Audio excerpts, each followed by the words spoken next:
Hey everybody, this is Chris Watson from EverSpark Interactive. Thank you for watching this video. Wanted to shoot this quick video to explain what's going on with the Hummingbird update and the Penguin 2.1 update. We've been getting a lot of phone calls. As you can well appreciate, if you're watching this, there's a good chance you're one of the people who have been calling us. And that's understandable. This is what happens when we have major algorithm updates. This latest one is it's unique again. It's a big one. There's nothing small about it. But I wanted to sort of set your mind at ease a little bit, let you know what we're doing, give you some type of context in terms of what you should be worried about and what you shouldn't be worried about. And also remind you that those of you who have been with us for a year and a half, 2 years, even some firms for 4 years, we've seen this all before, right? This is a roller coaster ride, and it happened back when Panda hit. Everyone freaked out and the sky's falling and all that. There were a lot of forums saying that this is the death of SEO. Well, it turns out it wasn't. Panda had to do with content, and we had to restructure things. We saw the writing on the wall that this type of thing was starting to come through not that long ago, maybe a year and a half ago. So we changed dramatically the manner in which we go about building links. So if you've been with us and all you've ever done from an SEO perspective is our form of link building that started a year and a half ago, you're completely fine. You probably haven't seen any shifts whatsoever.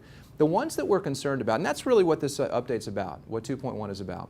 It looks at your old links, essentially. So if you hired a firm, an SEO firm, that built bad backlinks, meaning spammy backlinks or forum backlinks, things that would be laughable now, 2, 3 years ago, 5 years ago, up until 2.1, it didn't hurt you. It didn't really count that much, and back in the day, it used to actually work.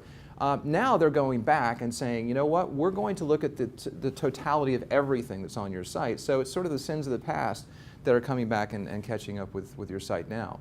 So the question is, what do we do about it? Now, Google has a process called the disavow tool.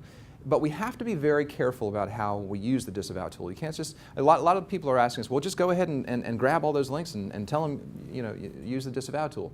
It's not as simple as that. Google wants to see you put the work in.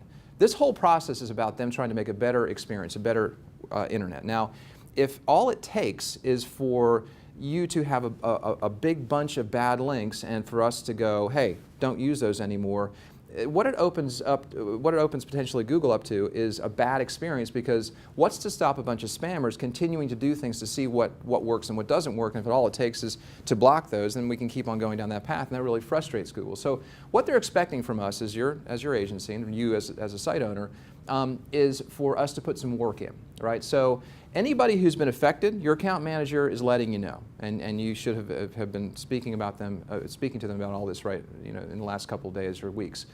But more to the point, what we're doing about it is we're studying all those backlinks, and then we're reaching out to all those site owners, and we're trying to get them to play ball with us. We're trying to get them to take those backlinks down. Google wants to see that. Then we have to document all of that. We have to make sure that we're showing Google that we're not just submitting something, that we're actually putting the work in. So, that whole process, dependent upon how many bad links a website has, we saw one the other day that has over 10,000. They hired somebody for over the course of 2 years, and they have 10,000 bad backlinks. That physically is going to take us about 3 or 4 months to get to a place where we can submit something to Google. And once we submit the things to Google, once we go through the process, what we're finding, and keep this in mind, people want this to happen fast, and so do we. That definitely serves us to make sure that we can do this as fast as we possibly can. But nothing happens until Google does its next update. So if we cleaned everything out, contacted all of the owners of the sites, and then put our submission into Google, that might have an effect today if Google does a new update today, or it might have an effect next week. Depends on when Google does their next update. So we're completely at the mercy of their updates, but the good news is that so far in the last month, we've run through this process with 2 sites or two companies, and it's worked like a charm. We know exactly what's going on.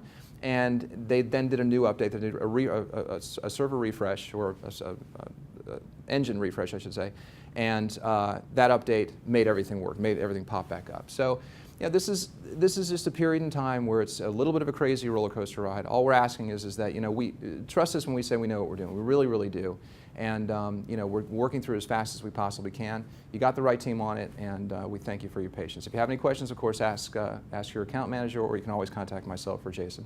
Thanks.